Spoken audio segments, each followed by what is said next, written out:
Hi, very good morning. I'm Dr. Janak Patel.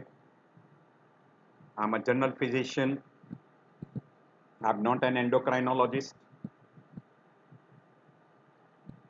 I'll try to talk as much simplified form as possible so that you can understand the topic. Today I'm going to talk regarding hyperparathyroidism, meaning increased production of parathyroid hormones from parathyroid gland, and that produces a disorder we call as a hyperparathyroidism. So we'll be talking under the heading definition, etiology, pathophysiology, clinical features, investigations, differential diagnosis, treatment and complications. Now there is one term called as a primary hyperparathyroidism, means uncontrolled or unregulated production of parathormone from parathyroid gland. So if parathyroid gland is functioning more and it is producing more parathormone, then we call that as primary hyperparathyroidism. Secondary hyperparathyroidism means hyperplasia of parathyroid gland is in response to decrease in serum calcium level, maybe because of any XYZ cause, say a very simple example, CKD, or we also call as a renal osteodystrophy, or maybe because of even vitamin D deficiency. Then also it can give rise to hypocalcemia. And secondary to hypocalcemia, there is an hyperplasia of parathyroid gland, and now parathyroid gland produces more parathormone. So it is not because of primary disease of parathyroid gland. It is secondary due to some other cause. Then we call that as a secondary hyperparathyroidism. And when parathyroid gland becomes so much enlarged, it becomes a nodule. We call it as autonomous parathyroid nodule on the top of parathyroid hyperplasia. So there is a hyperplasia and small portion of a parathyroid gland become autonomous and it becomes like a nodule, and that starts producing parathyroid hormone in excess. Then we call that as a tertiary hyperparathyroidism. So these are the three terminology which are very commonly utilized in hyperparathyroidism. Primary, basic disorder of parathyroid gland. Secondary means parathyroid gland becomes hyperplastic, or there is a hyperplasia of parathyroid gland due to hypocalcemia, maybe of renal etiology or maybe non-renal. Any condition which produces hypocalcemia can produce secondary hyperplasia of parathyroid gland. And tertiary means when hyperplasia of a parathyroid gland gets transformed into an autonomous parathyroid nodule, and then it starts producing a hypersecretion of a parathyroid hormone, then we call that as a tertiary one. So you can divide into primary, secondary and tertiary. Tertiary is autonomous nodule, secondary is due to hyperplasia, and primary can be because of hyperplasia, can be because of adenoma, or can be because of adenocarcinoma. But secondary etiology is secondary to some cause which stimulates the parathyroid gland to undergo hypertrophy, or we call hyperplasia. Then we call that as secondary, and the commonest cause is hypocalcemia. So tertiary or autonomous hypoparathyroidism is because of continuous stimulation, because of constant hypocalcemia, that will result into that. There is another terminology we call as a pseudo hypoparathyroidism. Now this terminology, or there may be another condition, will be explaining you what is pseudo hyperparathyroidism. There is another condition we call as a multiple endocrine neoplasia type 1 and type 2. In that also you can have a hyperparathyroidism. So as far as the etiology is concerned, we can divide into solitary adenoma, which is accounting for 80 to 90% of the causes. Double adenoma means you can have a adenoma in one or two glands. If it is only in one gland, we call solitary. If it is in two, because there are four parathyroid glands. If you have got a double adenomas, that is only in 10 to 15% of the people, and that can get transformed into an adenocarcinoma, which is accounting for less than 1%. So the incidence of adenocarcinoma is very, very less. Almost we say, unless proven otherwise, it is usually adenoma. So almost if you put this together, it is almost accounting for 99% of the groups. There are some familial syndromes where you can have a hyperparathyroidism. You can have secondary hyperparathyroidism because of hypocalcemia, or you can have a tertiary because of autonomous hyperparathyroidism, or you can have a pseudo hypoparathyroidism. These are called primary, which will include this 3 plus familial, while secondary and tertiary are not because of basic disorders in parathyroid gland. It is secondary due to some other etiology. Hyperplasia can be accounting for 5 to 10% of the cases. Familial syndromes, MEN1, MEN type 2A, and there is also another variety because of familial hypocalciuric hypercalcemia. So it is F for this, H for hypocalciuric and hypercalcemia. In this particular conditions, you come across a disorder which is a familial tumors, familial conditions, where it runs in family, person has got decreased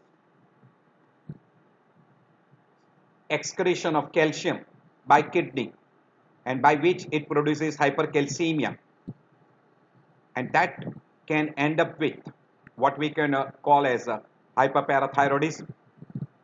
So hyperparathyroidism, there is another syndrome called as a hyperparathyroidism jaw tumor syndromes, where you get a fibroosseous jaw tumors, you can have a renal cyst, you can have a solid renal tumors, etc. And you can have a familial isolated hyperparathyroidism, only pure hyperparathyroidism, which is secondary due to familial etiology, or we call genetic etiology. So these are all the different conditions. Type 2B, there will be pheochromocytoma, medullary carcinoma of thyroid glands, and also it can be associated with what we call as hyperparathyroidism. And MEN1 is pituitary adenomas, parathyroid tumors, and pancreatic tumors, insulinomas. So 3P. Primary can be, we have already told you, carcinoma, adenoma, hyperplasia. So hyperplasia, adenoma or adenocarcinoma, and that can produce hyperparathyroidism. Secondary is because of renal failure. The most common cause is renal failure, and that results into what we call as a hypocalcemia, and because of constant hypocalcemia, there is a stimulus of a parathyroid gland to undergo hyperplasia to increase the calcium level. So that is that particular. And you can have a renal cell carcinoma, which can also produce increased parathyroid hormones. This is exocrine production of parathyroid hormones, and that is called parathyroid syndromes. You can have a vitamin D deficiency, which can end up with hypocalcemia, and that can also produce hyperplasia. So we have already told you 90% are because of adenoma, 10% is hyperplasia, less than 0.1% is carcinoma, and secondary is very commonly because of CKD and vitamin D deficiency. And that constant hypocalcemia can end up with what we call as a tertiary or autonomous secondary to hyperparathyroidism. Secondary to hyperparathyroidism, which is because of chronic renal failure or vitamin D deficiency. So secondary to this, you start getting what we call as a tertiary variety, where you get autonomous nodule, parathyroid nodule. And type 1 will have parathyroid adenoma, pituitary adenoma, and pancreatic islet cell tumor, or we call insulinomas. While MEN type 2 will be parathyroid with thyroid medullary carcinoma and pheochromocytoma. So it is called PTP. So these are the two variety where you can have multiple endocrine neoplasia variety. And particularly in that you can have a lipomas, you can have a angiofibromas, or you can have a cholangiomas, etc. And these are all the conditions which can produce secondary hyperparathyroidism. Apart from renal, the most common cause is CKD, and kidney becomes the most common cause. Vitamin D deficiency, low calcium intake, CKD, phosphate absorption becomes very high so that the calcium is thrown out, decreased vitamin D3 formation by kidney because of the chronic kidney disease, and that produces hypocalcemia. Also, a person who has undergone a stomach or intestinal bypass, particularly if he has undergone what we call as a gastric bypass for obesity, bariatric surgery, in celiac disease, Crohn's disease, a person can have a resistance to vitamin D, person can have an excessive intake of an inorganic phosphate, and you can have a pseudo hypoparathyroidism where person develops a hypoparathyroidism because of the parathyroid hormone not acting on a parathyroid receptor, producing pseudo hypoparathyroidism. Or person can have a severe hypomagnesemia, which can also end up with what we call as a secondary hyperparathyroidism. So that condition can end up with secondary to all these different causes. We call it a secondary hyperparathyroidism. But when that calcium deficiency remains for a very long period, the hyperplasia of parathyroid gland becomes autonomous, and then we call that as a tertiary. So this is the physiology of what we call as a parathyroid gland, which we have already discussed in a parathyroid hormones and parathyroid glands. So secondary to certain stimulus, particularly hypocalcemia, there will be overproduction or hyperplasia of parathyroid glands, which will have increased production of parathormone, and that parathormone will have action on bones producing resorption. So calcium will be shifted from that to the blood. It will act on a kidney, increases the calcium reabsorption, plus it will increase the phosphate excretion. So phosphate level will reduce, it will produce hypophosphatemia, and it will increase the calcium level in the blood, hypercalcemia. As well as in intestine, it along with the action of vitamin D, it will increase the calcium uptake from intestinal mucosa. All these factors will try to elevate the calcium level. But if calcium is thrown out by kidney in a large extent, the calcium reabsorption from the bone, reabsorption from the kidney will be surpassed, and you will have a calcium thrown out in urine, and then person will have a constant stimulus to the parathyroid gland producing hyperplasia, and then person can have a secondary autonomous neoplasm, autonomous tumor of a parathyroid gland. Then we call that as a tertiary variety. So that can happen. So this is a normal phenomena which is happening. I've already explained you before. So calcium sensing receptor, which will attach to the parathyroid cells, and once it gets attached to the parathyroid gland, parathormone is secreted. That parathormone will get attached to the parathyroid receptor, will act on the bone. Calcium from the bone will be shifted to blood. From renal tubule, it will be reabsorbed and shifted to the blood. So that will try to increase the extracellular ionized calcium, as well as parathormone will also activate vitamin D, and that will act on the duodenum, increasing calcium absorption from GI tract. All these three factors will try to increase your calcium level. But if calcium level does not get elevated, parathormone hormone secretion will continue.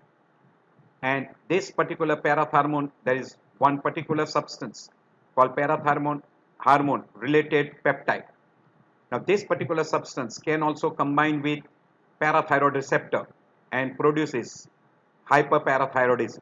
So this particular can be one of the mechanism for producing hyperparathyroidism, and this is the mechanism which is holding in case of a pseudo hyperparathyroidism. We'll be talking that particular part separately. Sorry. So this is that particular action of entire parathyroid gland which we have already shown you before. And this is a regulation dietary calcium and phosphates which will try to elevate your extracellular fluid level. Vitamin D will be acting on the intestine to increase the absorption from calcium, absorption of calcium from the gut and elevate the level of extracellular fluid level. And depending upon the level, you will have a stimulus of parathormones, and that parathormone will act on a bone, kidney and GI tract. So calcitonin has got just opposite effect. So when calcium becomes low, parathyroid hormone is secreted more, and when calcium is elevated, parathormone hormone secretion becomes less and calcitonin level will increase. So whenever there is a high level of calcium in blood, you will understand high level of calcium in blood will stimulate calcitonin, which will inhibit osteoclast, thus increasing the blood calcium level.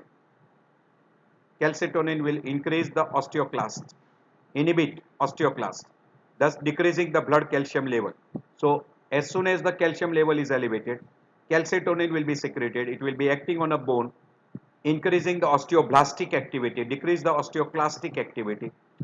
At the same time, in kidney, it will decrease the reabsorption of calcium. Thus, calcium will be thrown out in urine, and that will also help in reducing the blood calcium level, as well as it will act on a GI tract, and it will decrease the absorption of calcium from GI tract. All these three effects will try to reduce your calcium level. While when the calcium level becomes low, parathormone is secreted and it will have an action on bone, kidney as well as GI tract and will try to elevate the calcium. That is how it is working. So this is the action of parathormone on kidney, small intestine and bone, and that will try to elevate your calcium level. And opposite will happen. If calcium level increases, it will inhibit the parathormone, so this action will be nullified, and because of increase in the calcium level, there will be secretion of calcitonin. It will have just opposite effect of this, so calcium level will start coming down, and as soon as the calcium level comes down, parathormone secretion will start. So that is how it is. This is an entire that picture we have already discussed before, so we don't have to discuss. So plasma calcium level, how it is acting. So these are the conditions where you will have single adenomas, etc. These are all primary, where calcium level will be elevated. Parathormone is not suppressed because it is an increased secretion from parathyroid gland itself. So if you come across a hypercalcemia with parathormone normal or in excess, you will have a condition we call as a primary hyperparathyroidism. Understand again, whenever the calcium level is elevated, parathormone secretion will be inhibited. Parathormone secretion will be inhibited, but it is not suppressed because parathormone is produced primarily from parathyroid gland. So parathyroid hormone level will be high and even calcium level will be high. But in secondary, because secondary is because of a low calcium, so in a blood calcium level will be low, and that is stimulating the parathyroid to increase the production and try to elevate the calcium. While in a tertiary, now the parathyroid gland again starts producing a increased level of parathormone, so that cannot be suppressed by elevated calcium level. So parathormone level is high, calcium level is also high. So in primary and tertiary it is almost same picture. So this is that typical secondary hyperparathyroidism. Because of hypocalcemia, it stimulates the parathyroid gland.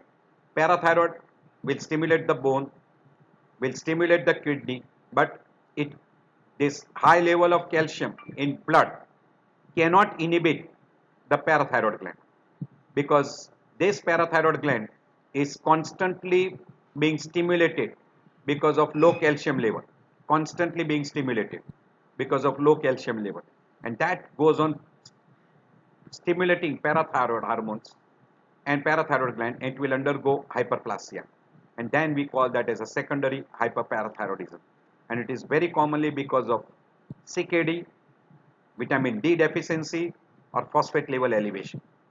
And this, all these three, CKD, phosphate elevation, and vitamin D, will produce hypocalcemia, and that hypocalcemia, all those three, will stimulate the parathyroid gland. So the most common cause of secondary hyperparathyroidism is CKD, hyperphosphatemia, and vitamin D deficiency. So a kidney destruction will also produce decreased vitamin D activation, so it will produce decreased vitamin D level. Also there will be retention of phosphate, so this will be a second factor in CKD. And third factor, decreased GI calcium absorption, decreased GI calcium and phosphate absorption, that will also produce what we call as decreased serum calcium, and that will end up with what we call as a hypocalcemia. And so hypocalcemia will be because of increased phosphate levels, because of vitamin D deficiency, and because of decreased calcium reabsorption from kidney, and that will end up with what we call as a hypocalcemia, and that will increase parathormone secretion, increase bone resorption, and will try to elevate your calcium level. But because of constant loss of calcium in kidney because of CKD, that will continue. So now all the picture of what we call as hyperparathyroidism is secondary due to hypercalcemia. So depending upon the calcium level, person can be asymptomatic good number of time, but when the calcium level starts getting more than 14, then person will start having symptoms and signs, clinical symptoms and signs. So in a primary hyperparathyroidism, the person will start developing symptoms and signs once the calcium level goes above 12 and then up to 14. So we'll be going through that in a detail when we do a chapter of hypercalcemia.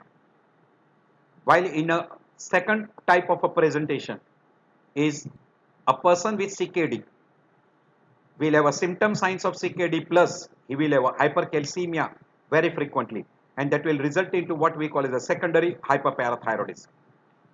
While tertiary is in a tertiary stage, constant stimulus of parathyroid, and then parathyroid starts secreting in excess, and which cannot be suppressed by hypercalcemia, and that will result into a tertiary stage. And then the calcium level is so high, so it will start producing metastatic calcification. So these are the different presentations. So person will be asymptomatic if the calcium level is close to between 10 to 12. But as it becomes higher, now he will have, there are certain norms which are being utilized. They call bones. So person will have a bony complaint.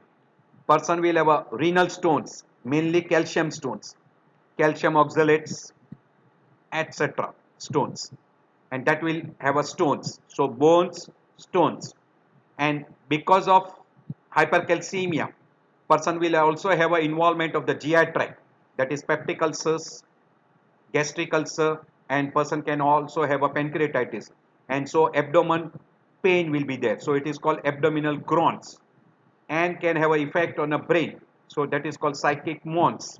So it is called bones, stones, groans, and moans. So these are the 4 words which are being utilized. So we'll be discussing under detail in those particular. So we have already told you, if the calcium level is close to 12, usually they are asymptomatic. As it becomes higher, they become symptomatic. So good number of time 50% of the people can be asymptomatic if the calcium level is close to, this is what we call as ionic calcium. So when it is close to 12, they are usually asymptomatic. But as it starts becoming more, they will have a bones, stones, groans, and moans. So bones is bony pain, easy fractures, arthralgia. As far as stone is concerned, renal colic, polyuria. As far as GI tract is concerned, duodenal ulcer pain. So pain because of a duodenal ulcer, gastric ulcer, and person can present also as pancreatitis. And as far as moans is concerned, depression, apathy, etc. So these are the common bones, stones, groans, and moans. So, and even in a cardiac, person can have a hypertension and can have a QT will become short, and then person can have a, because hypercalcemia will produce short QT and hypocalcemia will produce long QT, and person can have a blocks. So these are the percentage wise. Renal stones are seen almost in 28%, arthralgia is seen in 5%, peptic ulcer in 4%, hypertension in 4%, and bone disease are very common in 9% of the people. So possible presentation: asymptomatic normocalcemic hyperparathyroidism and symptomatic hypercalcemia. So that will depend upon how severe hypercalcemia is. So increased calcium level will have multiple findings. This is one diagram which is shown. So metastatic calcification will take place if the calcium level goes up to 16. Then you can have a calcification in the lung, calcification in the artery, calcification of tendons, etc. You can have a lips, pupils, skull will show decalcification, salt on pepper appearance. This is the typical skull X-ray skull picture. Person will have a parathyroid adenoma and it can be palpable. The person will have a bone, easy fractures, and there are on X-ray it will show you multiple cystic shadows. So it is called osteitis fibrosa cystica, and this particular bone can get easily fractured. There will be subperiosteal resorption. In a kidney you will see nephrocalcinosis, multiple calcium phosphate stones, recurrent stones, and secondary to stones, recurrent infection, and CKD. Even in a cornea and lens, you can have a band keratopathy. This will be whenever the calcium level goes very high. So these are typical descriptions: stones, bones, groans, and psychic moans. So we'll be going through all those. Bones, severe pain, tenderness, general weakness, deformity of limbs, even spine starts getting deformed. Person can have a pathological fracture, delayed unions. These are all the things. You can see here the person can have a deformities of spine, very, very common. Then stone wise, we already told you because of calcium stones, you can have a renal colic, polyuria, nocturia, hypercalcemia, and person can go into CKD. As far as abdominal groans is concerned, anorexia, nausea, vomiting, constipation, dyspepsia, and symptom signs of peptic ulceration. Also, person can have an acute pancreatitis. Psychic moans wise, depression, drowsiness, and cognitive function will be delayed, or cognitive functions will be affected. Same thing shown here: stones, bones, abdominal groans, psychic, and then you can have a, even a proximal muscle weakness, keratitis, that is called band keratopathy, conjunctivitis, hypertension, and even cardiac arrhythmias. All these things you can see, and these are very commonly seen in a primary hyperparathyroidism. So these are bony findings. You can come across osteitis fibrosa cystica. You can see an empty cystic cavities in a bone, multiple cystic cavities in a bone, and this particular bone are very much prone to get fractures. As far as arthralgia is, you can get arthralgia, synovitis, even arthritis. You can have even calcium pyrophosphate crystals, so you can get pseudo gout. You can have even uric acid crystals can be deposited because of increased uric acid level, along with hypercalcemia. Band keratopathy can be there. Nephrolithiasis, nephrocalcinosis. This is showing you a secondary calcification. Renal insufficiency. Even you can get chronic kidney damage, CKD. In a GI tract, we have already told you peptic ulcer, acute pancreatitis can be there. Other non-specific like constipation, nausea, vomiting, anorexia. Cardiovascular short QT, hypertension, arrhythmias can be there.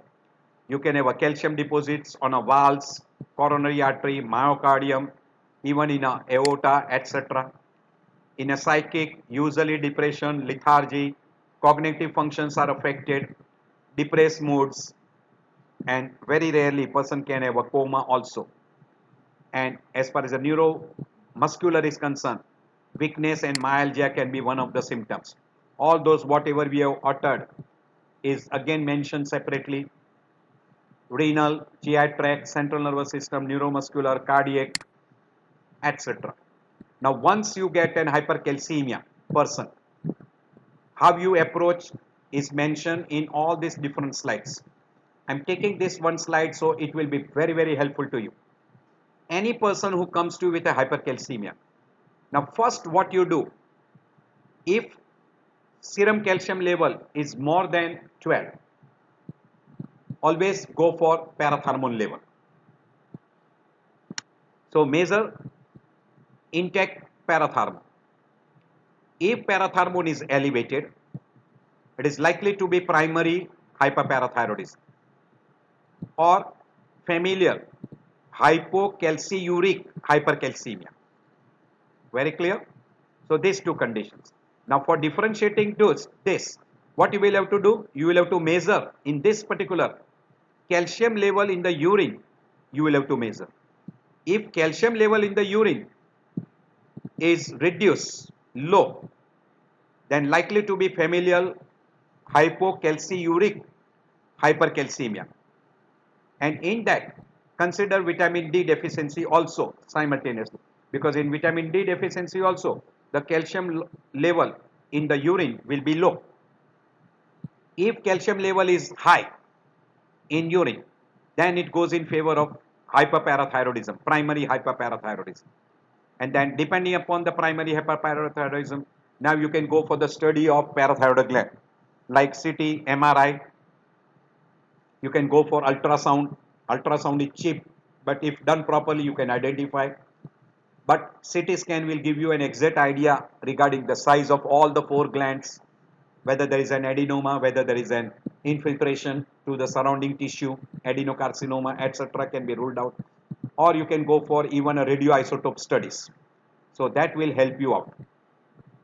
Measure bone marrow density, bone mineral density, BMD. That will also help you to identify osteitis fibrosa cystica. And then if the person is having adenoma or adenocarcinoma, then you can decide regarding a surgical treatment part of it. So that will be this portion. Now suppose the urinary calcium level is low, normal, between 100 to 200. Now if that is between 100 to 200, then either it is a primary hyperparathyroidism or familial.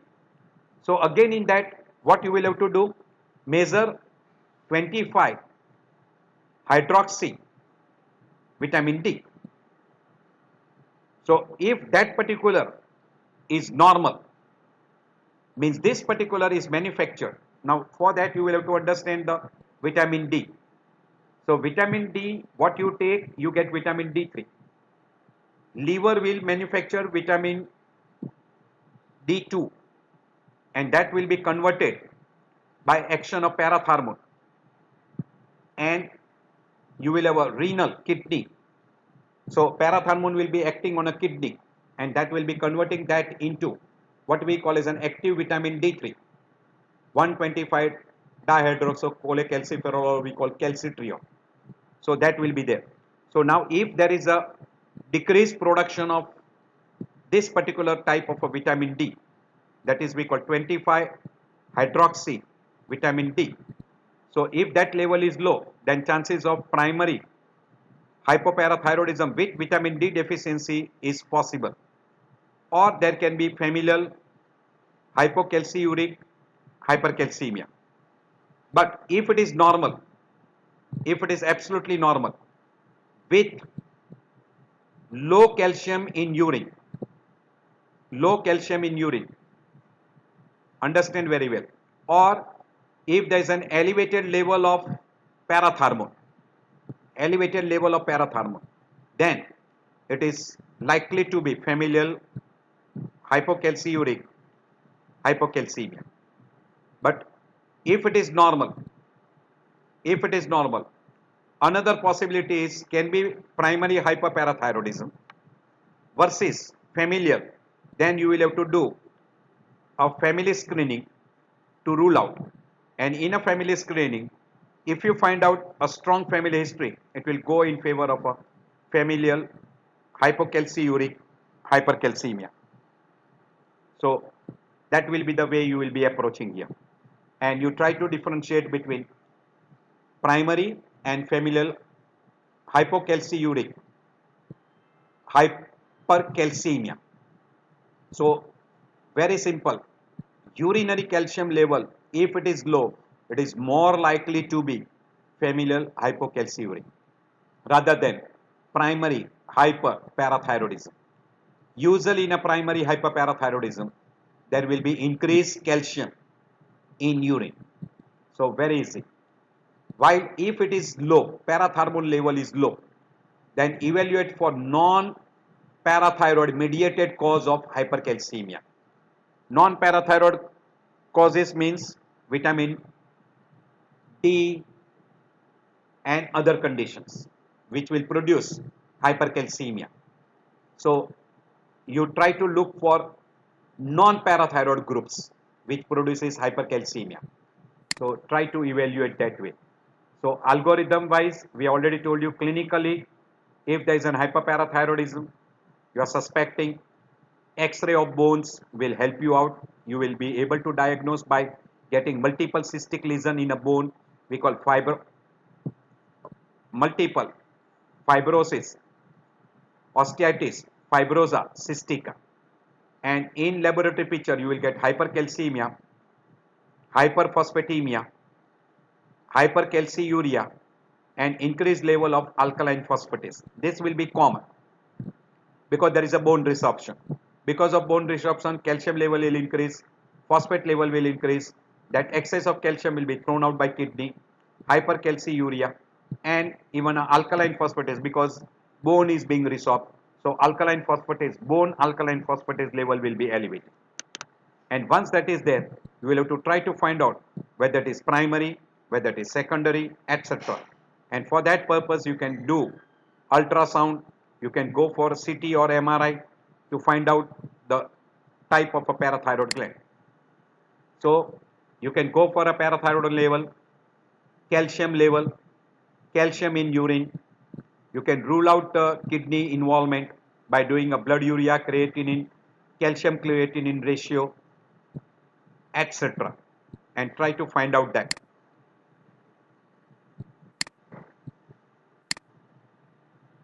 So calcium level, I parathermone level, it is called intact parathermone, then chloride, phosphate, magnesium level, uric acid level, alkaline phosphatase level, this will be increased because of the bone turnover. Acid base status also you try to rule out. Calcium creatinine ratio, particularly in a familial hypocalciuric, this will be affected.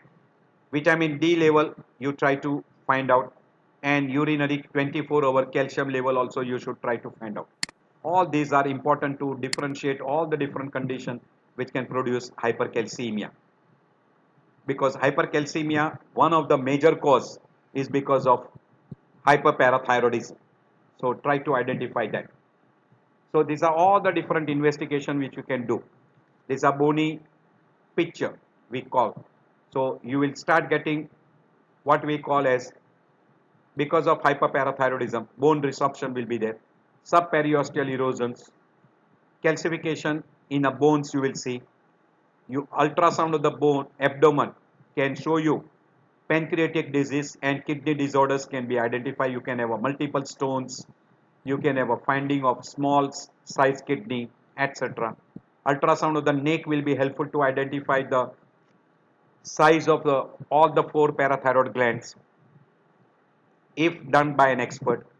CT and MRI scan of the neck and mediastinum is necessary to find out ectopic parathyroid gland and also the parathyroid gland in a normal site, whether they are enlarged, whether there is adenomatous, whether there is a infiltration into the surrounding structure, etc.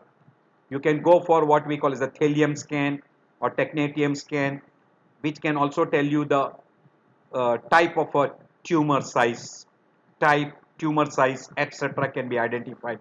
So ultrasound, MRI, CT and thallium scans are mainly to find out the size, site, type of parathyroid tumors.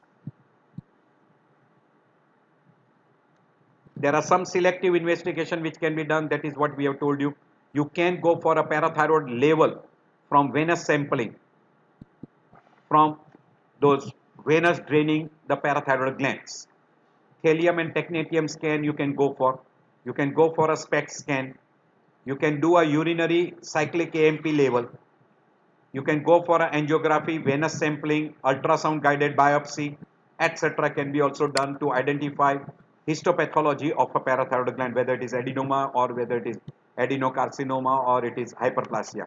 So these are all the different investigation which you can do. You can do this SPECT scan also. There are some odd tests which are very rarely done, not commonly done. We call glucocorticoid suppression test. Then you can go for direct exploration of the neck to find out the type of pituitary gland tumors. Serum calcium level you can go for, ionized calcium level you can go for. You can try to identify hypercalcemia, how severe it is, and try to identify even hypercalcemic crisis if the calcium level becomes very high, because once it goes above 16 then you start getting hypercalcemic metastasis, so calcifications you can come across. These are all the different diagnostic tests you can go for. You can go for a DEXA scan. These are all the different bones, joints, soft tissue shadows, X-ray to find out calcification. This is bone resorption and this is joint involvement. Bone resorption. You can see this is called salt on paper appearance. Salt on paper appearance. Salt paper appearance. Bone resorption will be there. You can see this bone has been resorbed. So these are all the findings you will come across. This is typical salt and paper skull which you come across. Salt and paper appearance. Bony cyst you will see. This is called osteitis fibrosa cystica. And in a vertebra, you can get a typical appearance. This is osteitis fibrosa cystica. It is also called as a cystic brown tumors. And in a what we call as a vertebra, it is given a peculiar name, rugged jersey spine. So you will have a opaque here, and in the center you will get a black shadow. This is because of osteoporosis. So this will be typical appearance in a spine. This is like this, alternate dark and light shadows. So these are dark shadow, these are dark shadows, these are light shadows. We radiologically we call opaque, we call radiolucent shadows. English rugby sweater. This is English rugby sweaters. Typical appearance. Very classical in case of a hyperparathyroidism. You can see this particular radiolucent area in a vertebra. So it is called a rugby shadows. Rugged jersey shadows. These are cystic lesions, and it is described as a brown tumor, or it is also called as a osteitis fibrosa cystica. You can get in a long bones, you can get in a phalanges, you can get in humerus, in a pelvic bones, femur, etc. Even you can get an effect on a dental. In a dental also you can have an effect. On a eye, you can have a band keratopathy, deposition of calcium in a cornea, and even you can have a deposition in a lens.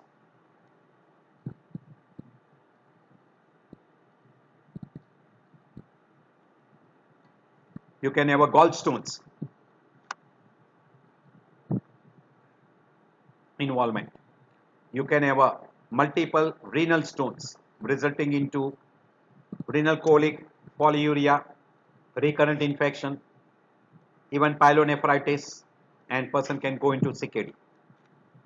So you can have a renal calcification we call nephrolithiasis, stone formation, and calcification in the kidney we call as a nephrocalcinosis, parenchymal calcifications.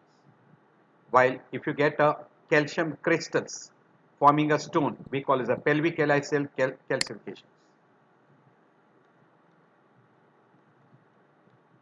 So you can have a stone formation, etc. These are all those particular finding you can come across. This is chondrocalcinosis, differential diagnosis. You have to keep it in mind. Calcium pyrophosphate crystals can get deposited. We call pseudo gout. So parathyroid related disorders. These are parathyroid related. This is vitamin D related disorder producing hypercalcemia. That's why you must do a vitamin D level. So one of the common cause of vitamin D level elevation producing toxicity as hypercalcemia. There are other conditions also like malignancy can produce hypercalcemia. You can have because of the overturning in the bone like hyperthyroidism, immobilization, vitamin A intoxications. Even in case of a CKD also, you can have a secondary hyperparathyroidism and tertiary hyperparathyroidism. This also you have to keep it in mind. Once you make the diagnosis of hypercalcemia along with hyperparathyroidism, you have to go for certain treatment depending upon what stage a person comes to you.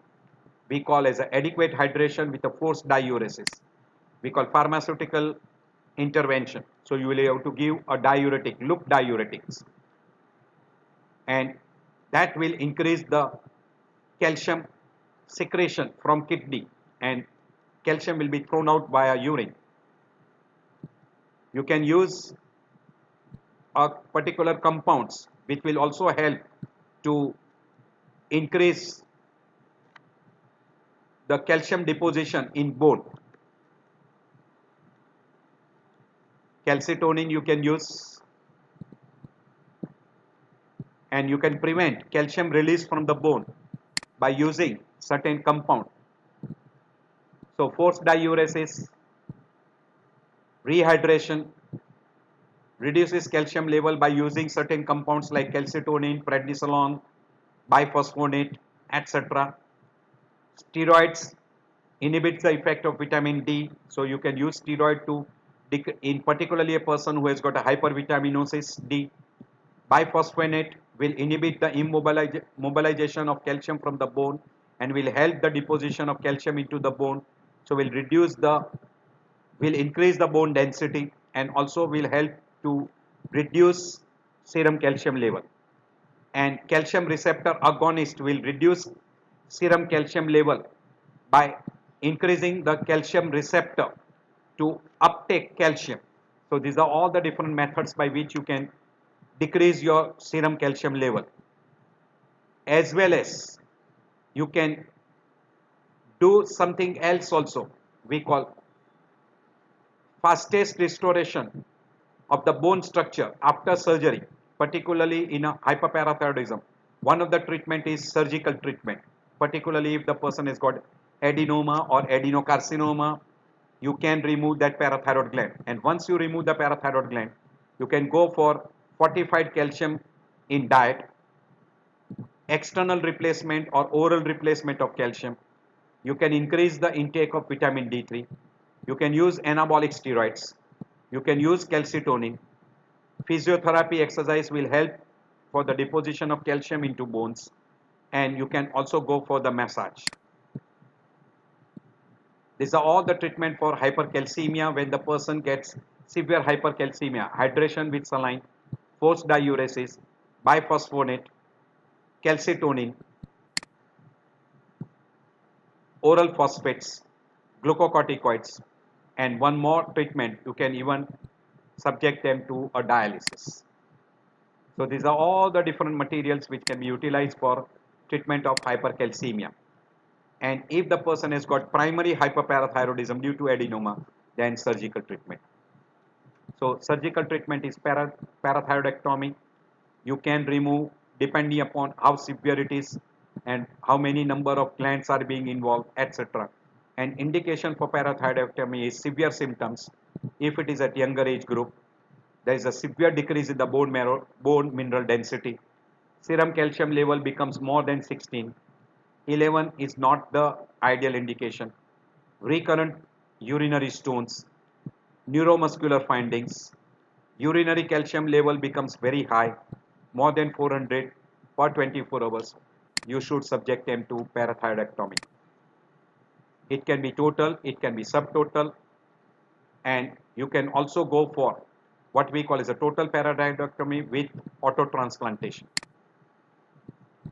These are indication for parathyroid, and these are the different complications following a parathyroid surgery, parathyroidectomy.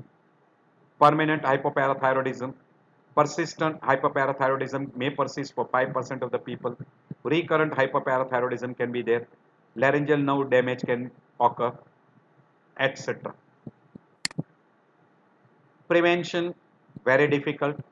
Medical therapy is there to reverse the secondary hypoparathyroidism, because if you treat hypocalcemia during this particular in a person with a CKD, then you can prevent secondary hypoparathyroidism. Restriction of dietary phosphate can also help to prevent secondary hypoparathyroidism. Calcitriol can be utilized, and you can replace calcium by calcium carbonates. Complication because of hyperparathyroidism is mainly because of what we call as increased calcium level. But if it is secondary hyperparathyroidism, then you can have a complication because of CKD. Symptom signs of hypoparathyroidism can occur in a post-surgical person, and in that you can get hypocalcemia, which will produce positive, or we call tetany, that is Chvostek sign, Troisier sign will be positive. You will have a QT prolongation, paresthesia, and person can have a full-blown tetany picture.